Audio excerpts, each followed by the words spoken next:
नमस्ते सदावत्सले मातृभूमि। हम लोग आज बहुत इम्पॉर्टेंट विषय पर चर्चा करने वाले हैं और ये विषय मुझे लगता है भारत में घुसपैठियों को लेकर, जो घुसपैठ भारत में हो चुकी है उनको बाहर निकालने को लेकर सबको मंथन करने लायक है। सरकारें तो हैं ही, इसमें कोई शक नहीं है, लेकिन कानूनी अड़चनें कितनी होती हैं किसी भी व्यक्ति को बाहर निकालने के लिए, ये सुप्रीम कोर्ट में आज एक मैटर आया। उस मैटर में सरकार ने जो एफिडेविट लगाया है वो एफिडेविट अपने आप में कह रहा है कि सरकार को कितनी समस्याएं आती हैं इन्फिल्ट्रेटर्स को बाहर निकालने में। पुरानी सरकारें इन्फिल्ट्रेटर्स को अंदर लेती रहीं, पुरानी सरकारें उनको बसाती रहीं, पुरानी सरकारें बॉर्डर खोल कर रखती रहीं, उनके आधार बनवाती रहीं, उनका पैन बनवाती रहीं और उनके लिए यहाँ सब सुख सुविधाएं प्रोवाइड करवाती रहीं। भारत को उन्होंने धर्मशाला बनाकर रखा और कोई भी आए चाहे चला आए। और ख़ास तौर से पाकिस्तान और पाकिस्तान के पूर्व बांग्लादेश, जो पूर्वी पाकिस्तान हुआ करता था, इन दोनों ही देशों से मर्जी हो वो चला आए। ऐसा लगता है कि वो तो उनका पैतृक स्थान है, यहाँ आने में कोई समस्या नहीं रही। नेहरू जी से लेकर अभी मोदी जी के आने से पहले तक वाजपेयी सरकार ने कुछ उस समय कदम उठाए थे, लेकिन वाजपेयी सरकार के अपवाद को छोड़कर 2014 से पहले सरकारें उनके लिए पलक पावड़े बिछाकर रखी थी। आइए और यहाँ आराम करिए। आप सोचिए, सरकार जब किसी व्यक्ति को चिन्हित करती है, उसके पास इतने सारे डॉक्यूमेंट होते हैं और इतने सारे डॉक्यूमेंट वो तैयार करके रखते हैं, और फिर भी सरकार जब उनको पकड़ती है, सिस्टम जब उनको पकड़ता है, लोग उसमें पूरी ताकत लगाते हैं, तब कहीं कोई व्यक्ति पकड़ में आता है। फिर उसके बाद हमारे पास फॉरेनर्स ट्रिब्यूनल है। फॉरेनर्स ट्रिब्यूनल में बाकायदा उसका मुकदमा चलता है। मुकदमा चलने के बाद भी फिर वो अपील वहाँ से लेकर सुप्रीम कोर्ट तक आती है और तब कहीं फाइनल हो पाता है कि ये एक व्यक्ति विदेशी है। उस विदेशी व्यक्ति की जब डिक्लेरेशन हो जाता है, जो भी 2-4-5 साल लगे, उसका डिक्लेरेशन हो जाता है कि ये विदेशी है। अब इसके बाद एक नई समस्या शुरू होती है। आप सोचिए, हमने फॉरेनर्स ट्रिब्यूनल बना रखे हैं, हमने डिटेंशन सेंटर बना रखे हैं, उन डिटेंशन सेंटर में उनको रखते हैं तो उनके खाने पीने की भी जुगाड़ करनी पड़ती है। ऊपर से हमारे यहाँ फंडामेंटल, चूंकि डेमोक्रेटिक कंट्री है इसलिए फंडामेंटल राइटों का भी खेल है। पीछे सुप्रीम कोर्ट की एक अदालत ने आदेश कर दिया था, रोहिंग्या है, बांग्लादेशी है, विदेशी है, तो क्या हुआ, उसके बच्चों को भारत के स्कूलों में पढ़ने का फंडामेंटल राइट है। सुप्रीम कोर्ट ने यह भी पहले कहा था कि भाई आप डिटेंशन सेंटर में, भले ही वो विदेशी है, आप डिटेंशन सेंटर में बहुत दिनों तक उसको नहीं रख सकते। उसके भी आर्टिकल 21 में right to life and personal liberty है, और right to life and personal liberty होने के नाते उसके साथ आप ऐसा अव्यवहारिक नहीं कर सकते। हालांकि कोर्ट इन मामलों में भूल जाते हैं कि वो जब बॉर्डर क्रॉस कर रहा था तो वो इल्लीगल तरीके से कर रहा था, और बॉर्डर पर सिक्योरिटी फोर्सेस जब लगे हुए थे तो उनको गोली मारने का अधिकार होता है। अगर कोई व्यक्ति बॉर्डर क्रॉस करता है, इल्लीगली बॉर्डर के अंदर घुसता है, तो सिक्योरिटी फोर्सेस को गोली मारने का अधिकार होता है। अब सिक्योरिटी फोर्सेस अगर गोली वहां मार देते तो कौन सा फंडामेंटल राइट था, कहाँ का फंडामेंटल राइट था, और उनकी कहाँ जीविका और right to life and personal liberty थी। इसका मतलब ये हो गया कि ये लोग भारत की संप्रभुता को धता बताते हुए जो लोग भारत में घुसे, उनके लिए भारत में कैसी सिंपैथी, उनके कैसे फंडामेंटल राइट, उनके कैसे जीविका और जीविकोपार्जन और right to life and personal liberty, ये बात मुझे तो समझ आती नहीं। क्योंकि एक व्यक्ति जो भारत की संप्रभुता को धता बताते हुए अंदर घुसा हो, अंदर घुसने तक उसको मार डालने का अधिकार हो, लेकिन जब वो अंदर घुस जाता है तब उसको हम फंडामेंटल राइट देते हैं, तब सरकारें उसके लिए पलक पावड़े बिछाकर रखती हैं, तब सरकारें उसके लिए व्यवस्थाएं करें, लोग उनको ऑबलाइज करें, उनको ह्यूमन राइट के नाम से, ह्यूमैनिटी के नाम से भारत में संरक्षण दिया जाए। हालांकि अच्छी बात यह है कि भारत सरकार ने कभी भी रिफ्यूजी कन्वेंशन का हिस्सा नहीं रहा। भारत ने रिफ्यूजी कन्वेंशन पर साइन नहीं किया क्योंकि भारत में स्वतंत्रता के बाद भी इन्फिल्ट्रेशन ही सबसे बड़ी समस्या थी। अब उन इन्फिल्ट्रेटर्स को भारत में स्थान दिया गया, लेकिन वो इन्फिल्ट्रेटर जो हिंदू थे, अब ध्यान से सुनिएगा, वो इन्फिल्ट्रेटर्स जो हिंदू थे उनको भारत में CAA के माध्यम से अगर भारत सरकार नागरिकता देनी चाहती है, क्योंकि वो लोग वो हैं जो आज़ादी के समय पर जब पार्टीशन हुआ तो पार्टीशन के समय पर पूर्वी पाकिस्तान और पश्चिमी पाकिस्तान दोनों से ही भारत में आने का अधिकार रखते थे, दोनों में ही भारत में आने का उनका फंडामेंटल राइट था। लेकिन मुसलमानों को यहां से भेजा जाए ये उनकी ड्यूटी भी थी। लेकिन नेहरू जी ने समझौता कर लिया तो मुसलमान यहां रोक लिए गए। लेकिन उन हिंदुओं का क्या जो कि पाकिस्तान, ईस्ट पाकिस्तान, वेस्ट पाकिस्तान से आए। अब ये बात जो सीए में है, यानी कि सिटीजनशिप अमेंडमेंट एक्ट में है, उसको यहां को रिलेट करके देखेंगे तो समझ में आ जाएगा। सिटीजनशिप अमेंडमेंट एक्ट में हमने केवल उनको ही भारत में नागरिकता दी है जो कि वैलिड डॉक्यूमेंट के साथ भारत में घुसे। वो लोग जो नॉन मुस्लिम थे लेकिन ईस्ट पाकिस्तान, वेस्ट पाकिस्तान से जो भारत या अफगानिस्तान से जो भारत में लीगल डॉक्यूमेंट लेकर आए, लीगल डॉक्यूमेंट मतलब वो वीज़ा पर आए थे और वीज़ा पर आकर वो यहाँ से वापस नहीं गए। वापस इसलिए नहीं गए कि फॉरेनर्स एक्ट का उल्लंघन उनके ऊपर लगता नहीं। फॉरेनर्स एक्ट का उल्लंघन उनके ऊपर इसलिए नहीं लगता क्योंकि जिस समय पार्टीशन हुआ था उस समय ये एग्जेम्पशन रखा गया था कि जो लोग भी पाकिस्तान से भले ही एक पार्टिकुलर डेट के बाद आएंगे उनको फॉरेनर नहीं माना जाएगा, उनको विदेशी नहीं माना जाएगा। शर्त ये होनी चाहिए कि वो नॉन मुस्लिम होनी चाहिए क्योंकि पाकिस्तान मुसलमानों के लिए बना था। नॉन मुस्लिम होने चाहिए, ये पहली शर्त है। अब नॉन मुस्लिम भारत में घुस तो आया, लेकिन जब वो भारत में घुसा तो अगर वैलिड डॉक्यूमेंट के साथ आया था तो तब सिटीजनशिप अमेंडमेंट एक्ट के तहत उसको नागरिकता का अधिकार है। लेकिन जो इलीगल इमिग्रेंट था, जिसकी हैसियत नहीं थी कि वो पासपोर्ट बनवा सकता, जिसकी हैसियत नहीं थी वो वीज़ा बनवा सकता, जिसकी हैसियत नहीं थी कि वो हिंदुस्तान के अंदर आने का खर्चा उठा सकता, वो बॉर्डर क्रॉस करके आया बिल्कुल वैसे ही जैसे मुसलमान आते हैं। अब लोग कहते जरूर हैं कि मुसलमान हैं इसलिए आप उनको वापस भेज रहे हो, मुसलमान हैं इसलिए आप उनको बांग्लादेशी रोहिंग्याओं को वापस भेज रहे हो, मुसलमान हैं इसलिए ऐसा कर रहे हो, लेकिन ऐसा नहीं है। और अभी सुप्रीम कोर्ट का ये जो केस जिसकी चर्चा आज हम कर रहे हैं ये एक हिंदू का ही केस है। और हिंदू का केस इसलिए है क्योंकि ये सज्जन भी गलत तरीके से भारत में आए। इनका नाम राजू बाला दास वर्सेस यूनियन ऑफ इंडिया के नाम से जाना गया। राजू बाला दास यानी कि ये हिंदू है जो बांग्लादेश से आया और असम में या कहीं रुक गए, बांग्लादेश मतलब भारत में रुक गए। अब इनको पकड़ लिया गया चूंकि एसआईआर की ड्राइव चल रही है, चूंकि एनआरसी असम में चल रही है और एसआईआर के बाद अब हो सकता है कि एनआरसी का भी नंबर लग जाए क्योंकि एसआईआर में जो नाम हर राज्य में 30-40 लाख नाम निकल रहे हैं उनमें बहुतेरे तो ऐसे होंगे जो अपने वोट को अपडेट करवाने नहीं गए। क्योंकि हिंदू समाज में जो सम्भ्रांत वर्ग है उसकी खास बात यह है कि वो कुछ करना नहीं चाहता भाषण देने के अलावा, वो अपना वोट भी सिक्योर करना नहीं चाहता। अब उसके परिवार वाले अगर वहाँ रहते होंगे गांव में तो उन्होंने वोट सिक्योर करवा दिया होगा, अगर नहीं रहते होंगे तो वहाँ के वोट के आधार पर जो यहाँ 2003 के बाद कहीं भी देश में वोट बनवा लिया वो वोट बनवाने दोबारा नहीं गया, ना ही वो वहाँ से गाँव जाता 1000, 2000, 5000, 10,000 रुपये खर्च करता, वहाँ से डिटेल निकालता, फिर यहाँ इनको देता, फिर वहाँ का कार्ड ढूंढता, कुछ नहीं किया उसने। इसलिए बड़ी संख्या में उनका वोट भी कटा है जो कि भारतीय जनता पार्टी का वोट है, जो सम्भ्रांत वर्ग है जिसको वोट डालना अच्छा नहीं लगता। वोट वाले दिन वो तीर्थ यात्रा पर चला जाता है और फिर वो सवाल खड़ा करता है कि भारत देश ने मुझे दिया क्या, ये समस्याएं कैसे सॉल्व हो गई। तो एसआईआर में बड़ी संख्या उनकी भी है जिनका वोट ऐसे कट गया कि सिर्फ इसलिए क्योंकि न तो उनके पास समय था और ना ही उनकी पैरोकारी करने वाला कोई व्यक्ति था और ना ही अब गांव में कोई उनके घर में निवास पर रहता था। वोट उन्होंने दूसरी जगह बनवा लिया था, गांव का वोट कट चुका था, गांव की पुरानी लिस्ट भी वो कैसे निकालता ये भी उसके पास फुर्सत नहीं थी। फुर्सत का कारण यह है कि वो अपने बच्चों को पाले, स्ट्रगल करे या फिर वोट के चक्कर में पड़े।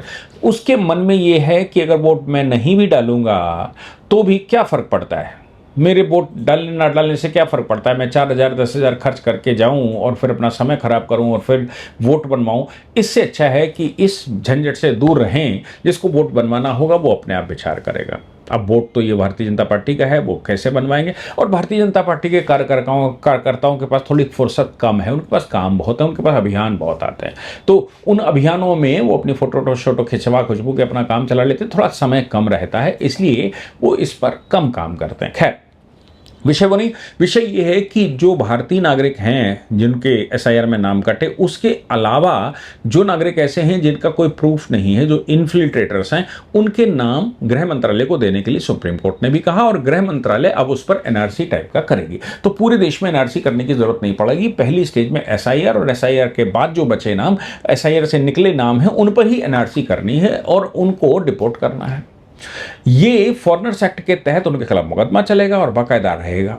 तो समझ लीजिए कि राजू बालादास भारत में आए और भारत में आने के बाद ये इलीगल इमिग्रेंट कहलाए, इनको पकड़ा गया। जब ये ड्राइवें चली एनआरसी की, असम से ये पकड़े गए और सेमी मतलब रिजल्ट ये हुआ कि डिटेंशन सेंटर में इनको रख लिया गया।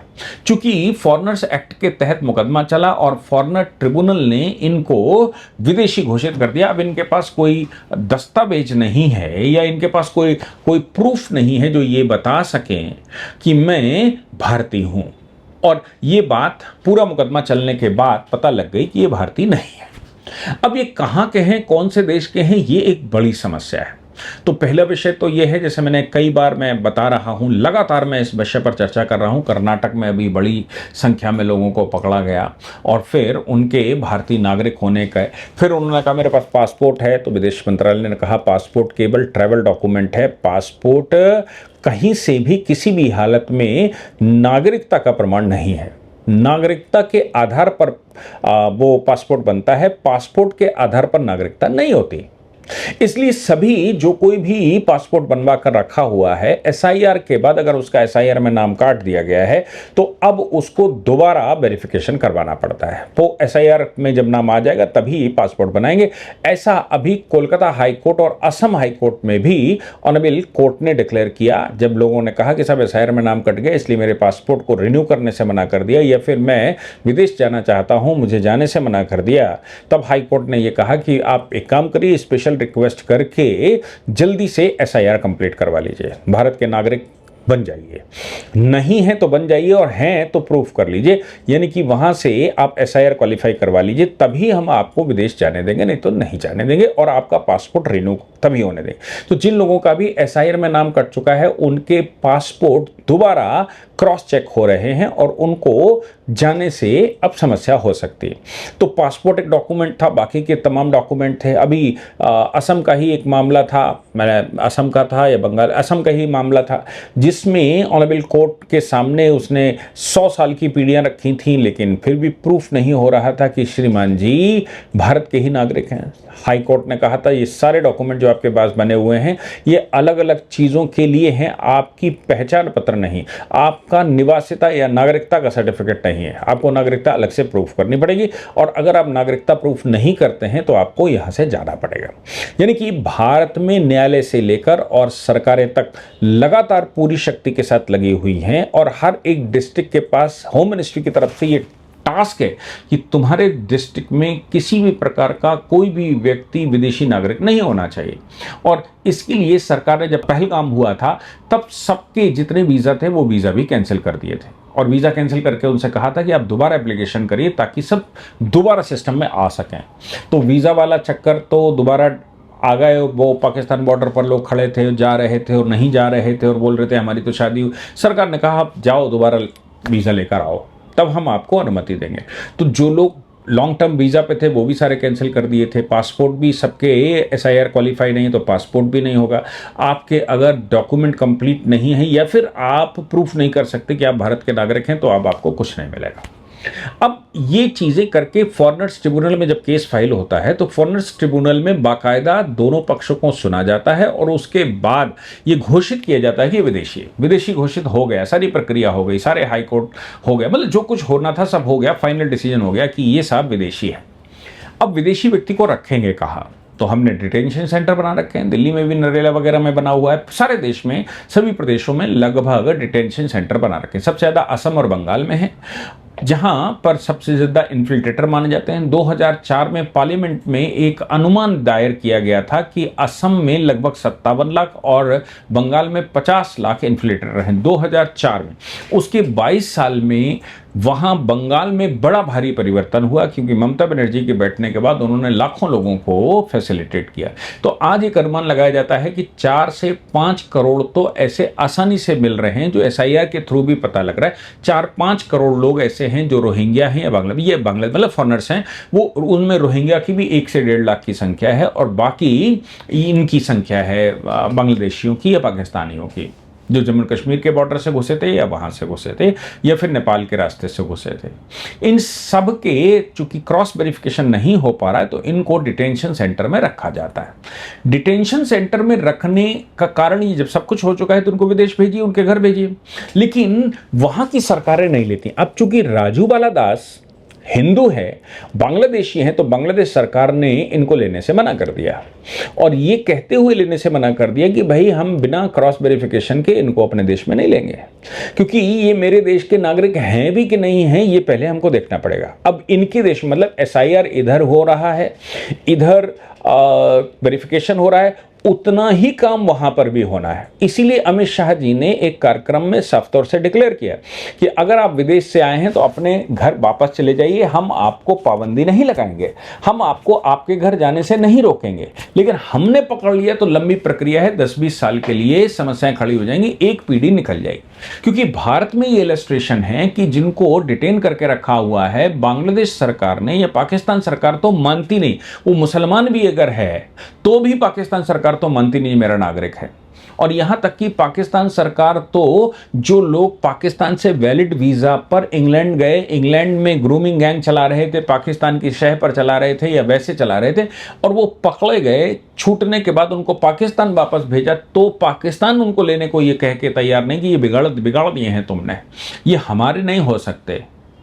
आप सोचो इंग्लैंड जाकर बिगाड़ दिए, बोले तुमने बिगाड़ दिए, तुम ही इनको संभालो, ये मेरा नागरिक था, इसके पास वीजा था, लेकिन हम इसको नहीं मानते। यानी कि पाकिस्तान तो बिल्कुल ये स्वीकार ही नहीं करता, कोई भी उसका नागरिक चाहे 100 डॉक्यूमेंट लेकर आओ, वो स्वीकार नहीं करता कि पाकिस्तानी नागरिक है, वो तो पाकिस्तान में किसी को देखना ही नहीं चाहता।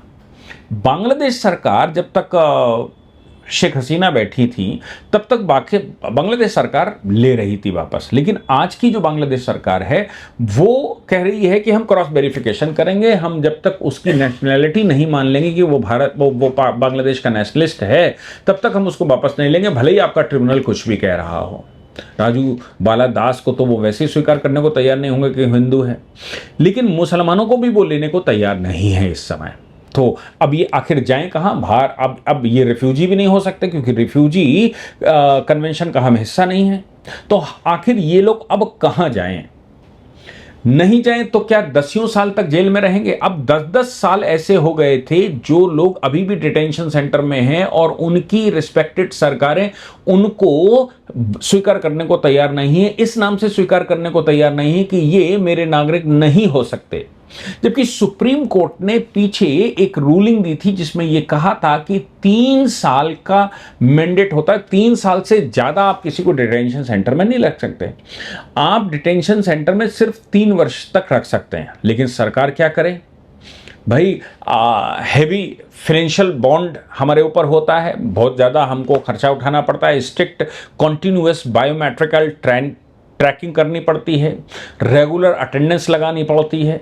अच्छा, इन लोगों को समस्या ये आती, सुप्रीम कोर्ट ने तो कह दिया कि 3 साल से ज़्यादा आप नहीं रख सकते, लेकिन इनको बाहर जब आप रखेंगे, मतलब जेल से बाहर करेंगे, तो भारत इतना विशाल देश है और हमारे पास कहीं भी अभी कोई ग्रीन कार्ड टाइप का या सिटीजनशिप कार्ड तो बना नहीं है। तो भारत में कैसे ये पता लगेगा कि वो आखिर है कहाँ? ट्रैकिंग कैसे करेंगे? इसको हमने छोड़ दिया तो वो भाग जाएगा। सरकार ने सुप्रीम कोर्ट में कल यही एफिडेविट लगाया और उन्होंने कहा कि साहब, अगर हम इनको छोड़ दिया तो फिर समस्या आएगी कि ये फिर हमें ढूंढने से नहीं मिलेंगे। पहले ही हमने बड़ी मुश्किल से इनको पकड़ा है। सुप्रीम कोर्ट में जब पिटीशन गई कि साहब राजू बाला दास लंबे समय से हैं, 3 साल इनके क्रॉस हो चुके हैं, डिटेंशन सेंटर में पड़े हुए हैं, बांग्लादेश सरकार इनको क्रॉस वेरीफाई करने को तैयार नहीं है या लेने को तैयार नहीं है, तो ये सुप्रीम कोर्ट आया। तो सुप्रीम कोर्ट में सरकार ने कहा कि साहब हम सब कुछ कर सकते हैं, फॉरेनर्स उसको घोषित कर सकते हैं, हम मुकदमा चला सकते हैं, लेकिन उस देश में कैसे भेजें? जिस देश का वो नागरिक है, उस देश में भेजने के लिए उस देश की सहमति आवश्यक है। भाई किसी का बॉर्डर, हमारी बॉर्डर क्रॉस करके कैसे कोई आ जाएगा? पाकिस्तान किसी को भेजना चाहे तो हमें कैसे भेज देगा? नेपाल किसी को जबरदस्ती, या बांग्लादेश किसी को यहां भेजना चाहे, अमेरिका भेजना चाहे तो कैसे भेज देगा? जब तक भारत सरकार क्रॉस वेरीफाई करके नहीं गई, तो एक लॉजिकल बात है। बांग्लादेश सरकार, भारत सरकार तो अपने लोगों को फंसे हुए तो हेलीकॉप्टर भेजकर, हवाई जहाज भेजकर उनको निकलवाती है खाड़ी में। अक्सर ये ईरान में भी, ईरान वाले में भी निकलवाया, यूक्रेन जब हुआ तब निकलवाया, जहां कहीं भी होता है भारत सरकार तो अपने लोगों को बुला लेती है, यहां पर रखती है, और अगर कुछ गलत आ जाते हैं तो उनका बकायदा मुकदमा चलता है और फिर उनके देशों में भेजा जाता है। लेकिन भारत सरकार तो बड़ा हृदय रखकर रखी है कि भाई हम हमारे देश के नागरिकों को, चाहे वो हिंदू मुसलमान कोई भी हो, हम लेकर रहेंगे। लेकिन बांग्लादेश और पाकिस्तान जो इस्लाम के नाम से बने, वो लेने को तैयार नहीं। उनको लगता है कि ये जो भारत में चले गए, चलो एक गोलाकटी, हमारे पास जो रह गए हैं वो हैं, बाकी भी चले जाएं, तो हम तो देश चलाएंगे बढ़िया, और भारत का दाना पानी खाइए। तो ऐसी परिस्थिति में कुछ 10-10 साल, 3 साल, 5 साल, 8 साल, कुछ लोग 10 साल से डिटेंशन सेंटर में हैं। सुप्रीम कोर्ट उन पर पूछ रहा है कि जो 3, 5, 8 या 10 साल से ज़्यादा वाले हैं, इनका क्या करोगे? क्योंकि इनके आर्टिकल 21 के तहत फंडामेंटल राइट होते हैं और ये इंडिविजुअल इनके राइट होते हैं, इसलिए आप इनको बहुत लंबे समय तक डिटेन नहीं कर सकते। भारत सरकार कह रही है कि उनके देशों के वेरिफिकेशन में टाइम लगता है, हम उनको ऐसे फेंकवा नहीं सकते, उनके वेरिफिकेशन के बगैर हम कैसे इनको भेज दें। इसलिए ये द्वंद्व सुप्रीम कोर्ट में केंद्र सरकार ने एफिडेविट लगाकर कहा है कि भाई इनको डिटेंशन सेंटर में रखना ही एक उपाय है और कोई उपाय नहीं है। ये 3 साल वाली कंडीशन जो पहले लगाई गई थी उसको हटा लीजिए। इन लोगों को हम छोड़ नहीं सकते, अगर इनको हमने छोड़ दिया तो हम इनको दोबारा पकड़ नहीं पाएंगे। आप सोचिए कि कितनी भारी प्रैक्टिकल समस्याएं देश में आती हैं इन लोगों को वापस भेजने के लिए। इसीलिए कुछ लोग कह रहे हैं कि अमित शाह जी उन पर कार्रवाई क्यों नहीं करते, उनको उनके देश वापस जाने के लिए आह्वान क्यों कर रहे हैं? इसलिए आह्वान कर रहे हैं कि यहां हमको 20 साल खिलाना पड़ेगा, और हो सकता है कि बांग्लादेश सरकार, हो सकता है कि म्यांमार सरकार, हो सकता है पाकिस्तान सरकार या उनको लेने को मना कर दे, कहे ये हमारे नागरिक ही नहीं है, तो और बड़ी समस्या हो जाएगी। इसलिए वो अनऑफिशियली कह रहे हैं कि आप जा सकते हैं तो जाइए, हम कोई समस्या नहीं, जिस रास्ते से आए थे उसी रास्ते से वापस जाओ। बांग्लादेश बॉर्डर पर भीड़ भी बंगाल में सरकार बदलने के बाद लगी हुई है। जिस रास्ते से वो आए थे वो वहां से ही वापस जाने की कोशिश कर रहे हैं, लेकिन बांग्ला रेंजर्स उनको जाने नहीं दे रहे हैं, वो वापस लेने को तैयार नहीं, और वहां कभी कभी वो गोली शोली भी चला देते हैं। अब आप बताइए, ये वो मुसलमान जो हिंदुस्तान में घुसा था, बांग्लादेश के मुसलमान या पाकिस्तान के मुसलमान, हिंदुस्तान के मुसलमान उनको अपना हितैषी समझते हैं, वो अपने ही नागरिकों को वापस लेने को तैयार नहीं। तुम्हारा क्या होगा, ये सोचने का विषय है। आप सब विचार करिए, इस पर लिखकर बताइए, इस पर चर्चा करिए, इस पर आपके पास कोई इनपुट है तो उस पर बात करिए। लेकिन सुप्रीम कोर्ट में जो आया उसके आधार पर मैंने आज का पूरा ये डिस्कशन किया। सुप्रीम कोर्ट क्या डिसाइड करेगा वो तो भविष्य बताएगा, लेकिन आपका क्या विचार है? जिसको गोली पड़ने का अधिकार था, जिसको गोली पड़नी चाहिए थी देश में घुसते समय, वो फंडामेंटल राइट देश में मांग रहा है और कोर्ट कह रहा है इनके फंडामेंटल राइट हैं। लिखकर बताइए। जय हिंद, जय भारत, वंदे मातरम।